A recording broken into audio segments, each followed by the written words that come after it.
Are you living the life that you truly want, or are you on autopilot, just going through the motions? The truth is, most people never take the time to stop, reflect, and ask themselves, where am I right now? But the moment you do, everything changes. In today's video, I'm sharing why taking inventory of your life is the key to intentional living and how this simple practice will empower you to create a life that you absolutely love.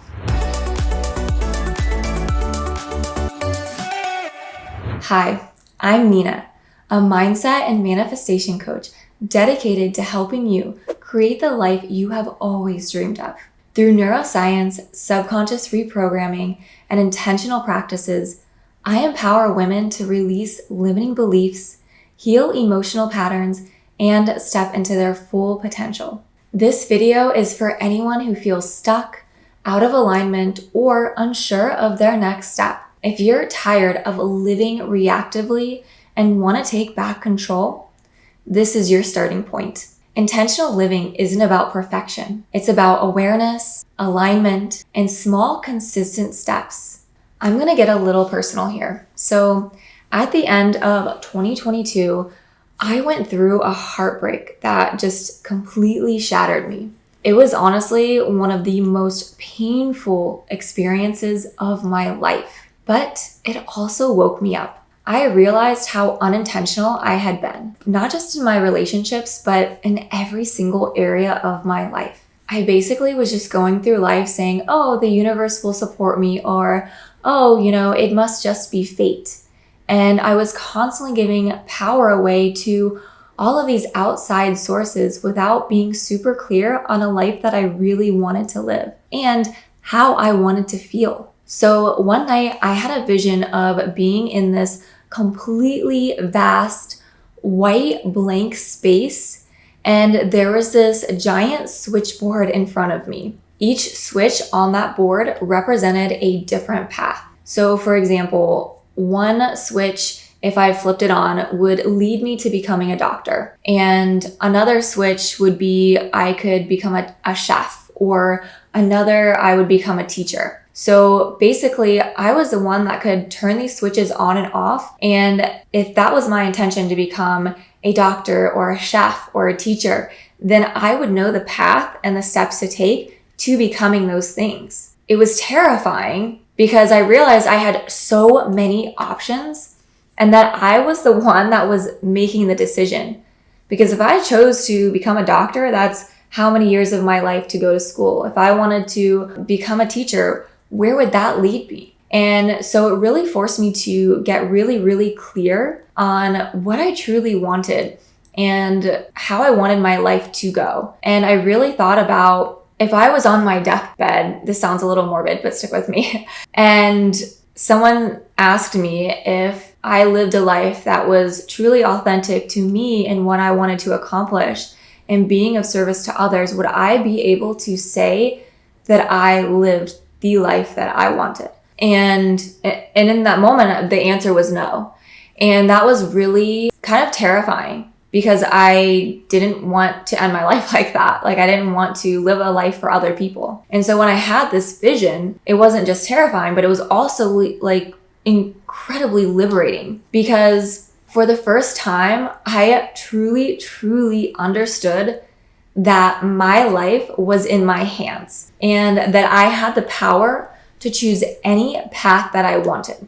And also that there was no wrong choice, because it was my life, and what other people had to say about it or what I did or who I was, it didn't matter because it wasn't their life. And I got to choose who I wanted to be as a person, as a character, as a career. And after that moment, I spent the next 2 years basically defining what I truly wanted. Because at first I didn't really know what I wanted to do. So first and foremost, I clarified my values, my why. And after that, I started taking small intentional steps every single day. So while I didn't know what I wanted to do initially at first, I knew the things that I love. And so I started joining local groups and learning different things and just started going down that path to see if it was what I truly wanted. And when I started doing that, it started to become very clear about the life that I really, really wanted and that I really, really loved. And now I just treat life like a game, like a video game. So it's a fun experiment where I get to create my reality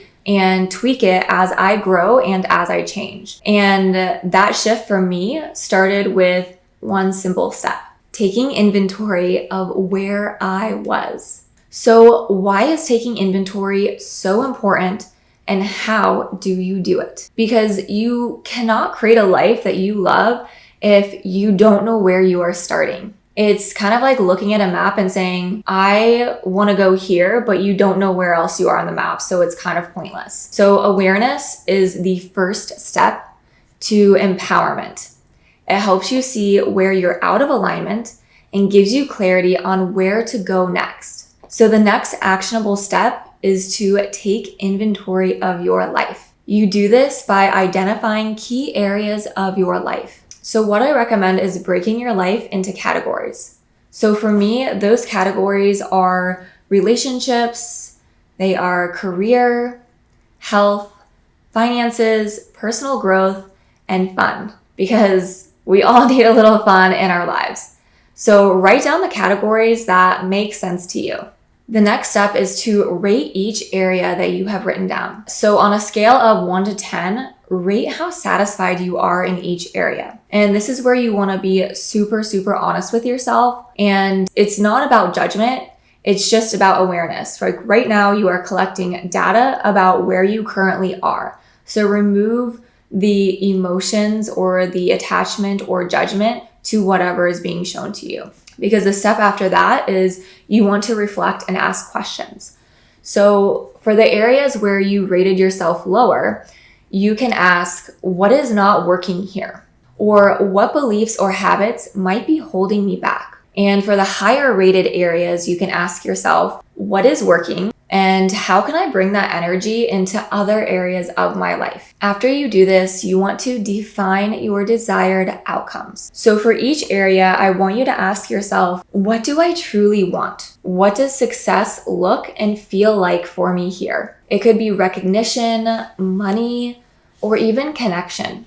There's really no right or wrong answer here. As long as you are happy with the path that you are going to go down to reach that, write it down. And write it down as if it's already true. So be super specific and vivid. The next step is to take one small step daily. Intentional living is about small, consistent actions. So you can identify one step that you can take today to move closer to your desired outcome in each of those categories that you previously wrote down. So this can look like setting a boundary, applying for a job, or even searching for a job for 15 minutes each day. And maybe it's carving out time for self-care. So over time, these small actions compound. In the meantime, trust that every single action that you take is a significant step towards reaching your end goal. The last thing I want to share is a pro tip. Use your why to stay aligned when you struggle to stay motivated or fall off the path. Because trust me, it will happen at some point. Your why is your anchor. When you are clear on what drives you, it is so much easier to make intentional decisions that are aligned with what you truly want. And it's also helpful for saying no to distractions. Remember this when someone tries to pull you into their drama or to get you to go out drinking when you want to work on your business or stay focused on a healthier lifestyle. I'm going to close with something for you to think about. Imagine your life is like a map. You can't get to your destination without first finding the little "you are here" marker or pin. So taking inventory is how you locate that marker. And it's also how you reclaim your power and choose your next step with clarity and confidence. My final question for you is, are you where you want to be in life? No right or wrong here. Share your thoughts in the comments below. I'd love to hear from you. And don't forget to like this video and subscribe for more tools to create your best life. If you want to learn more about mindset and manifestation, check out my last 2 videos. I've linked them in the description, or you can click them right here. Thanks for watching. It means so much to me. I will see you in the next one.